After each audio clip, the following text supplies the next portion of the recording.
Stay with us, more breaking news coming in. China has dispatched a rescue team known as the China International Search and Rescue to assist in disaster relief efforts following the devastating 7.7 magnitude earthquake that jolted Myanmar. Chinese rescue team has pulled out a survivor from a collapsed Mandalay hotel. Relief supplies from China's Yunnan province have been rushed to quake-hit Myanmar. 118-member Chinese rescue team carrying rescue equipment and supplies has departed from Beijing for Naypyidaw. Meanwhile, a 37-member Chinese rescue medical team has reached Myanmar to assist with ongoing search operations there. The team carrying the emergency and rescue equipment and other supplies has departed from Kunming Changshui's airport in southwestern China. They are also carrying earthquake early warning systems, drones and portable satellites. Pia Man continues to be live with us. Pia, as far as, of course, the Chinese rescue teams are concerned, give us more details about the workers who are already on ground in Myanmar, those who are expected to reach soon. We're also learning, meanwhile, a Chinese team has pulled out a survivor from a Mandalay hotel. Indeed, there's a female resident who was in fact pulled alive from the wreckage of a collapsed hotel in Mandalay city. Mandalay is, of course, the second most populous city in Myanmar. It was just 17.2 kilometers from the epicenter.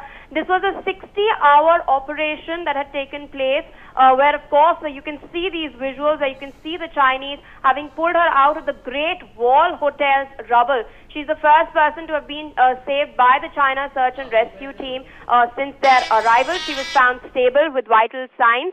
And of course, half the hotel, in these visuals on your screens, you can see half the hotel was left severely tilted, with the ground floor in particular reduced to rubble. It's, of course, of the 4 11-story apartment buildings in the complex, only the top 6 floors of the remained standing after the disaster, while the lower levels had, in fact, completely collapsed over there. But that's not all over there. We are getting some other interesting breaking developments. It seems that the Chinese rescue team has successfully pulled out a young child as well.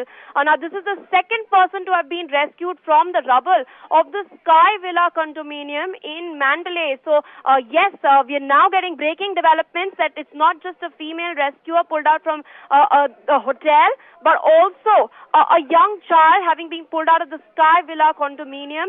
This child had been trapped for more than 60 hours. And it's being reported that the child is now in a stable condition with normal vital signs as well.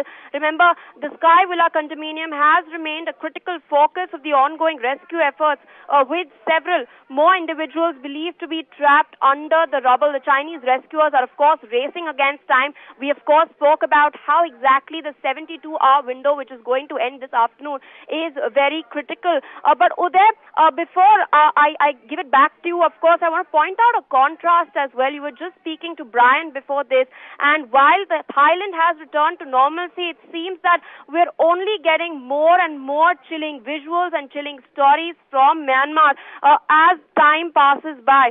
In fact, it's interesting because Thailand and its tourism really boosts its economy, and Myanmar, on the other hand, is a poor country. It's a country that is rocked by civil war. So, of course, there are a lot of piling concerns as far as Myanmar and the death toll in Myanmar is concerned. Back to you there. All right, Pia, thank you for joining us with those details. On that note, we're slipping into a very short break. Stay with us.